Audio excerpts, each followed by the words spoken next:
Voici la correction du DS commun qu'on a réalisé en terminale spécialité. Il s'inspire donc fortement du bac 2023, centre étranger pour l'exercice numéro 1. On va dans cette vidéo corriger la partie A de cet exercice, donc la partie plutôt sur l'étude énergétique du phénomène. Donc on a un plongeur ici, donc on a la photo de ce plongeon. Et on a considéré ici l'abscisse X, l'altitude, ce sera Y, des fois c'est Z, des fois c'est Y, il faut faire attention à ça. On a une vitesse initiale V0 qui fait un angle alpha avec l'horizontale et on va faire ici différents relevés des positions en fonction du temps. Alors, dans la première question, on nous demande de compléter le programme Python. Alors souvent, le programme Python, c'est quelque chose qui fait peur, c'est quelque chose que vous n'aimez pas. Alors moi, je vous conseille d'en faire régulièrement, car en fait, c'est beaucoup plus facile qu'il n'y paraît. Ici, par exemple, on doit écrire l'énergie potentielle de pesanteur pour chaque point, et également l'expression d'énergie mécanique pour chaque point. Pour l'énergie mécanique, ça c'est simple, hein. C'est l'énergie potentielle de pesanteur plus l'énergie cinétique. Comme elles sont définies ici, on écrira ici l'énergie potentielle de pesanteur plus l'énergie cinétique, donc EPI et ECI, en conservant bien la syntaxe du problème. Pour l'énergie potentielle de pesanteur, I à chaque instant, vous l'avez vu déjà dans le corrigé que je viens de montrer, mais on sait que l'énergie potentielle de pesanteur c'est mg Y, si Y c'est l'altitude, il faut simplement conserver en fait la syntaxe ici Python pour pouvoir en fait affecter l'altitude à chaque point. Donc mg Y I. Voilà, ça va être 6,05 points dans notre barème. Ensuite, une fois qu'on a résolu cette première question, on va attaquer la question numéro 2. La question numéro 2, c'était justifier que la courbe en pointillé, donc ici, cette courbe-là, est bien la courbe de l'évolution de l'énergie cinétique. Alors, l'énergie cinétique, c'est une énergie qui dépend de la vitesse. Plus la vitesse est importante, plus l'énergie cinétique est grande. EC, c'est 1/2 de mv carré. L'énergie potentielle, comme on l'a indiqué là à l'instant, c'est mgy. Donc, mgy, si l'altitude est égale à 0, l'énergie potentielle est considérée comme nulle. Bon. Donc ici, plusieurs façons de faire. On peut très bien travailler par élimination, je dirais que c'est presque le plus facile, ou travailler sur la vitesse. Alors, par élimination, on voit ici que l'énergie potentielle de pesanteur, lorsqu'on est à ce point-là, donc au tout début, étant donné que celle-ci est égale à mgy, si y est égal à 0, cette énergie potentielle de pesanteur est égale à 0. Donc il n'y en a qu'une qui est égale à 0, à t, ici sur un abscisse c'est t, c'est celle-ci, celle avec les croix bleues. Donc évidemment, ce sera l'énergie potentielle de pesanteur, et donc l'énergie cinétique, ça sera celle en pointillé, comme on le voit. Donc ça, c'est une première façon de travailler là-dessus. On peut également considérer que au tout début du saut, la vitesse va diminuer pendant la première phase du saut, et elle va augmenter à nouveau lorsqu'on va tomber ici. La vitesse horizontale, on l'a vu dans le cours, on le reverra par la suite, elle est toujours constante. Par contre, la vitesse sur Y, VY, diminue et puis augmente en intensité par la suite.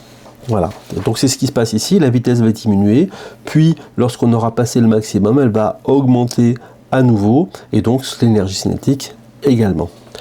Voilà, donc petite préférence pour en procédant par élimination, ou effectivement, c'est radical, ici, dès l'instant qu'on dit que l'énergie potentielle de pesanteur elle est nulle pour y égale à 0, forcément c'est l'autre. Ensuite, question numéro 3.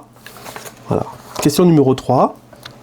Donc il faut ici montrer à partir de la courbe d'énergie cinétique que la valeur de la vitesse initiale est de l'ordre de 2,3 mètres par seconde. Voilà. Donc il faut utiliser ici cette courbe. Donc en 0, voilà, on a une vitesse initiale. Pas une vitesse initiale, pardon. On a une énergie cinétique initiale. Cette énergie cinétique initiale, EC0 est égal, on est entre 180 et 200 joules, donc voilà, j'ai estimé qu'elle est égale à 190, si vous mettiez un peu plus ou un petit peu moins, ça ne sera pas trop pénalisé.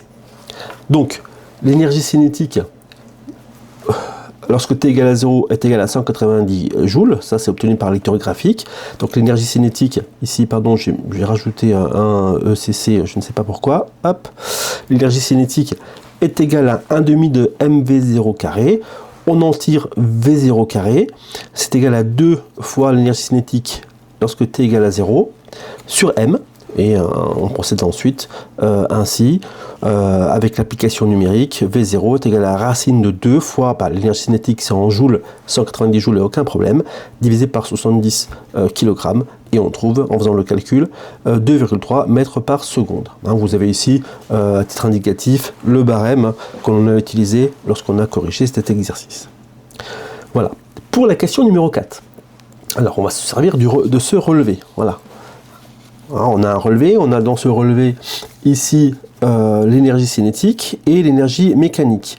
Donc on a l'énergie cinétique. Vous voyez, donc on a fait ce graphique-là, c'est un zoom à ce niveau-là. Voilà, donc ici, on a l'énergie cinétique et on dépasse ce temps ici. On a une énergie cinétique qui augmente fortement et ici, une énergie mécanique qui au tout début est un peu constante et puis après, elle diminue. Bon. Donc, on constate ici que l'énergie mécanique reste constante si t est plus petit que 0,4 secondes, puis elle décroît progressivement, c'est ce que je viens de dire à l'instant.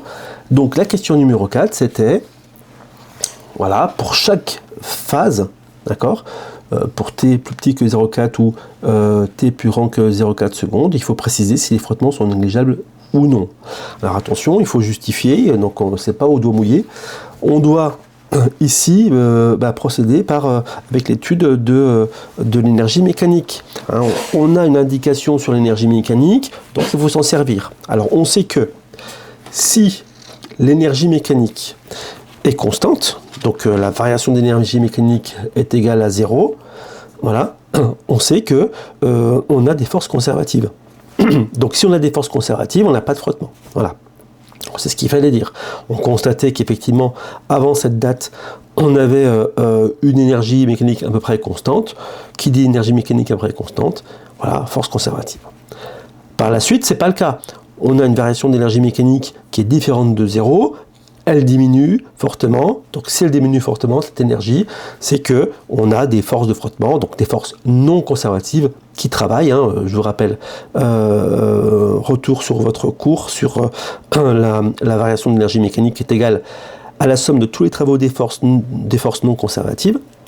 Donc cette variation d'énergie mécanique est différente de 0, donc nous avons affaire à des frottements. Voilà pour la question numéro 4. Et pour la question numéro 5, on va à nouveau observer cette figure. Alors, on nous demande, en observant cette figure, formuler une hypothèse sur l'importance des forces de frottement en fonction de la valeur de la vitesse, suivant que celle-ci est faible ou élevée. Bon, tout le monde a déjà passé sa main à la faire sortir de son habitacle en voiture lorsqu'on est à 50 km/h ou lorsqu'on est à 130 sur autoroute. On constate bien que le frottement ne sont pas les mêmes. Donc ici, cette intuition qu'on peut avoir, on va essayer de la vérifier avec ce graphique. Donc, plus la vitesse est grande, d'accord, et plus l'énergie cinétique est grande. C'est ce qu'on voit ici. Et plus l'énergie mécanique baisse, plus il y a de frottement. Voilà. Donc il y a une corrélation entre ici l'augmentation des frottements, voilà, qui fait baisser cette énergie mécanique, et la vitesse qui augmente et qui fait donc augmenter également l'énergie cinétique. Voilà, donc plus la vitesse est importante et plus l'énergie mécanique diminue, donc plus les frottements sont importants. Voilà pour cette première partie, partie A sur l'étude énergétique de ce seau. Dans une autre partie, on va étudier donc la partie B sur l'étude cinématique qui sera un peu plus longue. Et on va le voir donc dans une autre vidéo. Voilà, au revoir.